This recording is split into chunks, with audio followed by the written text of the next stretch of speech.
ভোগ প্রসাদ খেতে চান?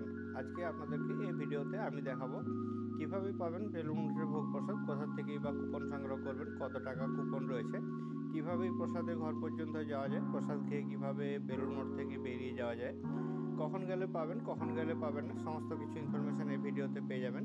চ্যানেলটি নতুন হলে চ্যানেলটিকে সাবস্ক্রাইব করে আমাদের পাশে থাকুন। আমরা এখন পৌঁছে গেছি ভোগ ঘরেতে। ভোগ খাওয়া দাওয়া চলছে। এখানেতে খিচুড়ি, সবজি, তার সাথে মিষ্টি, পায়েস, চাটনি, সমস্ত রকম ভোগ প্রসাদের এখানেতে ব্যবস্থা থাকে। বড় বড় এরকম ট্রেতে করে ভোগ প্রসাদ নিয়ে এসে ভক্তদেরকে ভোগ প্রসাদ দেওয়া হয়। ভোগ প্রসাদ যদি খেতে চান তাহলে আপনাকে বেলুড় মঠে সময়ের মধ্যে পৌঁছাতে হবে। সময়টি হলো সকাল 11:30। 11:30টার মধ্যে না পৌঁছালে ভোগ প্রসাদ পাওয়া যায় না, কেননা তারপর বেলুড় মঠের গেট বন্ধ হয়ে যায়। গেট বন্ধ হয়ে গেলে আপনি ভোগ প্রসাদের জন্য কুপন সংগ্রহ করতে পারবেন না। কুপন সংগ্রহ করতে না পারলে সেক্ষেত্রে ভোগ প্রসাদ পাওয়া যায় না। এখানেতে প্রায় 10,000 ভক্ত একসাথে ভোগ প্রসাদ গ্রহণ করতে পারে। চলুন দেখে নেওয়া যায় কোথায় পাওয়া যায় ভোগের প্রসাদের কুপন। এখান থেকেই পাওয়া যায় ভোগের প্রসাদের কুপন। এখানে বিভিন্ন মহারাজেরা বসে থাকেন সমস্ত ভোগের প্রসাদের কুপন নিয়ে।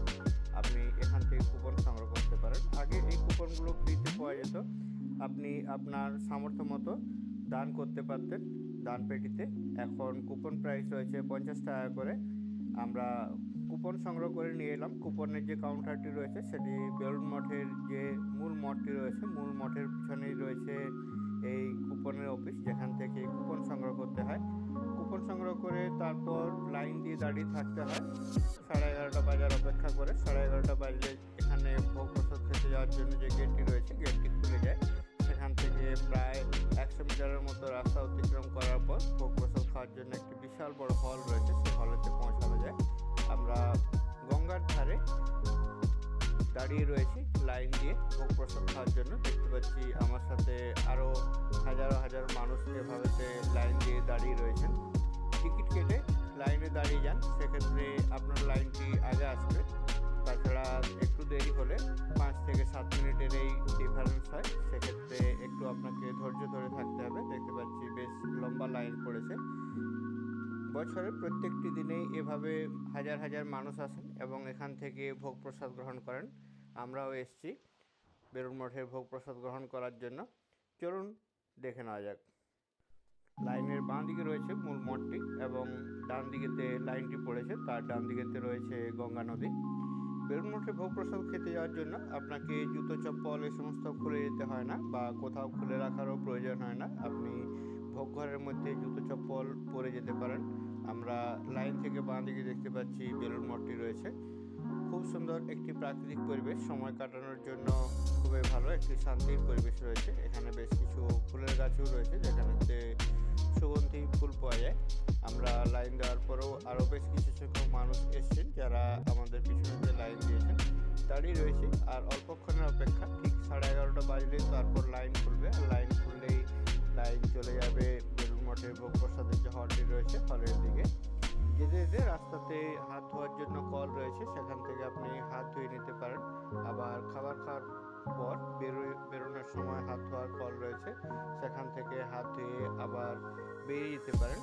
আপনি যে রাস্তা দিয়ে বেলুড় মঠে ভোগ প্রসাদ খাওয়ার জন্য ভিতরে ঢুকবেন সেই রাস্তা দিয়ে বেরোতে পারবেন না। এই মুহূর্তে লাইনটি খুলে গেছে। দেখতে পাচ্ছি গুটি গুটি পায়ে সমস্ত ভক্তরা এগিয়ে চলেছেন ভোগ প্রসাদের হলের দিকে। আমরাও এগিয়ে চলেছি। চলুন আপনারাও।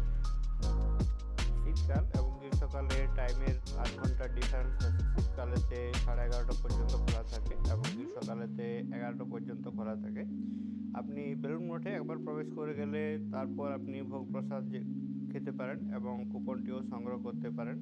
তাছাড়া আপনি গেট বন্ধ হয়ে গেলে আর ভিতরেতে প্রবেশ করতে পারবেন না। আমরা মূল মঠটিকে বাঁ দিকে রেখে আস্তে আস্তে এগিয়ে চলেছি। মেন যে এন্ট্রি গেটটি ছিল এন্ট্রি গেটটিতে ঢুকে পড়েছি।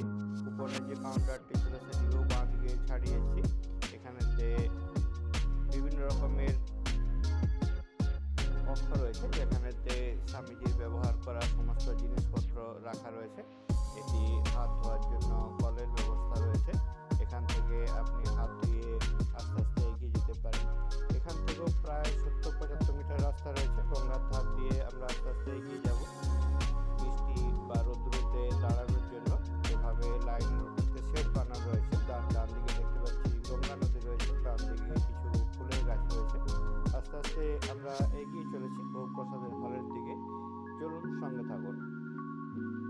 প্রসাদের কুপন কাটলে ভোগ প্রসাদের কুপনের সাথে বেলুড় মঠের যে প্রসাদ সেই প্রসাদের প্যাকেটও দেওয়া হয়। আপনি যটি টিকিট কাটবেন তার রেসপেক্টে তটি প্রসাদের প্যাকেটও দেওয়া হবে। প্রসাদের প্যাকেটেতে শুকনো প্রসাদ হিসাবে নকুলদানা থাকে। আমরা সেটার মধ্যে দিয়ে আস্তে আস্তে এগিয়ে চলেছি ভোগ প্রসাদের যে ভবনটি রয়েছে ভবনটির দিকে। এখান থেকে বাঁ দিকে নিয়ে আবার গলি রাস্তা ধরে সামনে এগিয়ে যাচ্ছি। আমরা গঙ্গা নদীকে পিছনে ছেড়ে এসেছি। আগে এখানে ভোগ প্রসাদটি নিঃশুল্ক ছিল, এখন এখানে যে সমস্ত কর্মীরা ভোগ প্রসাদ আয়োজন করেন তাদের বেতন দেওয়ার জন্য এখান থেকে 50 টাকা করে কুপন মূল্য ধার্য করা হয়। আপনি চাইলে ওনাদের সাথে কথা বলে একটু কম বেশিও করতে পারেন। এখানে তো দেখতে পাচ্ছি একটি সুন্দর গার্ডেন রয়েছে, গার্ডেনেতে কৃত্রিম 2-3টি হাতি রয়েছে। আমরা ভোগ প্রসাদের যে মূল ভবনটি রয়েছে মূল ভবনের আমরা সামনে পৌঁছে গেছি। আমরা দেখতে পাচ্ছি এটি নিবেদিতা ভবন রয়েছে। প্রায় 10,000 ভক্ত একসাথে এখানেতে বসে ভোগ প্রসাদ গ্রহণ করতে পারেন। প্রত্যেকের বসার জন্য আলাদা করে চেয়ার এবং টেবিলের ব্যবস্থা রয়েছে। প্রত্যেক টেবিলেতে একটি করে থালা এবং একটি করে গ্লাস দেওয়া রয়েছে। গ্লাসগুলো সমস্ত উবুড় করা থাকে।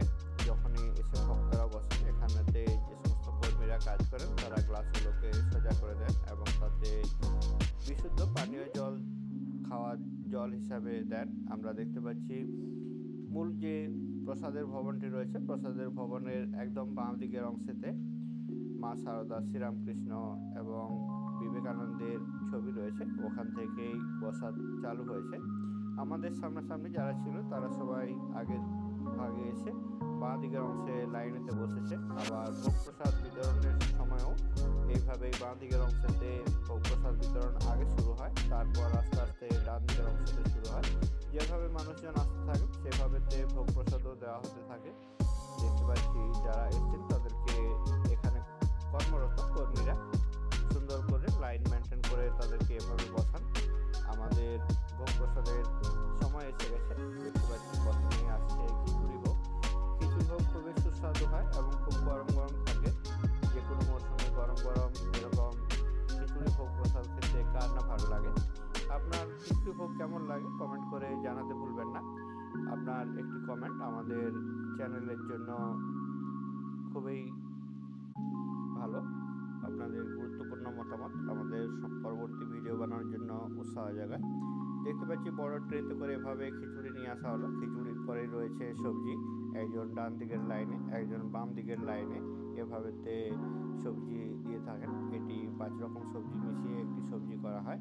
আজ আলুর দম হয়েছিল। দেখতে পাচ্ছি খিচুড়ি এবং আলুর দম পেয়ে গেছি। আমার প্লেটেতে খিচুড়ি এবং আলুর দম এসে গেছে।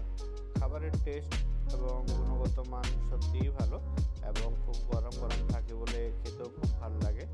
আমরা খিচুড়ি এসে গেছে সেই জন্য খিচুড়ি খাওয়া শুরু করে দিলাম। এরপর আরও পানীয় জলের ব্যবস্থা রয়েছে। আপনি জল খেতে চাইলে এভাবেতে আপনার গ্লাসেতে জল শেষ হয়ে গেলে জল ভরে দেওয়া হবে। আপনি কি চান বেলুড় মঠের এরকম গরম গরম ভোগ প্রসাদ খেতে? ভোগ প্রসাদ খেতে চাইলে ভিডিওটি সম্পূর্ণ দেখুন। ভিডিওটি দরকার হলে সেভ করে রাখুন। তারপর বেলুড় মঠ যাওয়ার আগে আরেকবার দেখে নিন। সমস্ত রকম ইনফরমেশন সম্পর্কে আপডেট থাকুন যাতে করে আপনার ওখানে গিয়ে কোনো অসুবিধে না হয়। তারপর ওখান থেকে সময়ে পৌঁছে এভাবে ভোগ প্রসাদ গ্রহণ করতে পারেন। দেখতে পাচ্ছি মানুষজন খুশিতে আনন্দে বেলুড় মঠের যে ভোগ প্রসাদ সেই ভোগ প্রসাদ গ্রহণ করছেন। অন্যান্য জায়গায় যে সমস্ত ভোগ প্রসাদ পাওয়া যায় তার থেকে এখানে ভোগ প্রসাদের গুণগত মান ভালো এবং খাবারের টেস্টও ভালো। একবার খিচুড়ি শেষ হয়ে গেলে পরে রিপিটেড আরও খিচুড়ি দেওয়া হয়। আপনি চাইলে খিচুড়ি নিতে পারেন। আমরা রিপিটেড খিচুড়ি নেওয়ার পর সঙ্গে চাটনি এসে গিয়েছিল, সেই জন্য আমরা চাটনি নিয়েছি। আজ পাওয়া যাচ্ছে পেঁপের চাটনি, চাটনির সাথে রয়েছে পাঁপড়। দেখতে পাচ্ছি সবাইকে গরম গরম পাঁপড় দেওয়ার ব্যবস্থা হচ্ছে। সাথে রয়েছে মিষ্টি, পিছনেতে আসবে মিষ্টি এবং পায়েসও। এখান থেকে দেখতে পাচ্ছি পানীয় জল এসে গেছে, সবাইকে পানীয় জল দেওয়া হচ্ছে। খাওয়ার সময় অনেকে জল খাওয়া পছন্দ করেন। গরম গরম খাবারের সাথে বাচ্চাদের জলের প্রয়োজন হয়, সেই জন্য জলের ব্যবস্থা রয়েছে। বাচ্চা থেকে বয়স্ক সবাই জল পান করেন, অল্প বিস্তর জল পান করতেই পারেন। আমরা এখন বেলুড় মঠের ভোগ প্রসাদ খাচ্ছি। এরপর জলের পর এসে গেল পায়েস। পায়েসটি দেখতে পাচ্ছি কম কম করে দেওয়া হচ্ছে সবাইকে। যারা নিতে চাইবেন নেবেন এবং যারা নিতে চাইবেন না তারা নেবেন না। সাথে রয়েছে মিষ্টির ব্যবস্থা, দেখতে পাচ্ছি একখানা করে মিষ্টি সবাইকে দেওয়া হয়েছে। আমি সন্দেশ পেয়েছিলাম, আপনার ভাগ্যে কি যেটি থাকবে সেটি আপনি পাবেন। অবশ্যই ভোগ প্রসাদ গ্রহণ করে কমেন্ট করে জানাতে পারেন আপনি কি পেয়েছিলেন। যারা আগে বসেছিল তাদের ভোগ প্রসাদ গ্রহণ করা হয়ে গেছে, তারা আস্তে আস্তে লাইন দিয়ে উঠে যাচ্ছে। আপনার পাশের ব্যক্তি ভোগ প্রসাদ গ্রহণ করা হয়ে গেলে তবেই আপনি উঠতে পারবেন, কেননা সেটি একটি সৌজন্য। আমরা দেখতে পাচ্ছি প্রচুর সংখ্যক আলো এবং ফ্যানের ব্যবস্থা রয়েছে। আমাদের লাইনে তো অনেকের ভোগ প্রসাদ গ্রহণ হয়ে গেছে, সেই জন্য সবাই আমরা আস্তে আস্তে উঠে পড়লাম। এরপর হাত ধোয়ার পালা। হাত ধোয়ার জন্য এখানেতে প্রচুর সংখ্যক কলের ব্যবস্থা করা হয়েছে, যেখানেতে অনেক মানুষ এখানে হাত ধুতে পারেন। হাত ধুয়ে পরে আপনি চাইলে বাথরুম বা টয়লেট ব্যবহার করতে চাইলে বাঁ দিকের অংশেতে ফ্রিতে বাথরুম এবং টয়লেটের ব্যবস্থা রয়েছে, সেখান থেকে আপনি বাথরুম টয়লেটে ব্যবহার করে তারপর ডান দিকের অংশ দিয়ে বেরিয়ে যেতে পারেন। যে রাস্তা দিয়ে আপনি এসেছিলেন ভোগ প্রসাদের হলেতে, সেই রাস্তা দিয়ে বেরিয়ে যাওয়ার উপায় নেই। এটি সেই ভোগ প্রসাদের হল, যেখান থেকে ভোগ প্রসাদ খেয়ে দেখতে পাচ্ছি ভক্তরা খুশিতে আনন্দে হাসি মুখে বেরিয়ে আসছেন। বেরিয়ে এসে পরে হাত ধুয়ে আবার ডান দিকের যে রাস্তা রয়েছে সেই রাস্তা দিয়ে আস্তে আস্তে বেরিয়ে যেতে হবে। ডান দিকের রাস্তা দিয়ে বেরিয়ে গেলে বেলুড় মঠে ঢোকার জন্য যে মেন এন্ট্রি গেটটি রয়েছে সেই মেন এন্ট্রি গেটের সামনে পড়বেন। এখান থেকে প্রায় আবার 200 মিটার মতো রাস্তা রয়েছে। বেলুড় মঠের মেন এন্ট্রি গেট বন্ধ হয়ে গেলে কেউ যদি চিন্তা করেন ভোগ প্রসাদের সামনে যে এক্সিট গেট রয়েছে, এক্সিট গেট দিয়ে ভিতরে ঢুকে যাবেন, সেক্ষেত্রে এক্সিট গেটেতে সিকিউরিটির ব্যবস্থা থাকে। আপনি এক্সিট গেট দিয়ে কোনোভাবে ভিতরে ঢুকতে পারবেন না, আপনাকে সময়ের মধ্যে মেন গেট দিয়ে ঢুকতে হবে। ভোগ প্রসাদ নিয়ে আপনার যদি কিছু জানার থাকে ভিডিওটিতে কমেন্ট করুন, আমি চেষ্টা করব আপনার কমেন্টের উত্তর দিতে। ভিডিওটি সম্পূর্ণ দেখার জন্য সবাইকে অনেক অনেক ধন্যবাদ। সবাই ভালো থাকুন, সুস্থ থাকুন। দেখা হচ্ছে পরবর্তী ভিডিওতে। Thank you for watching.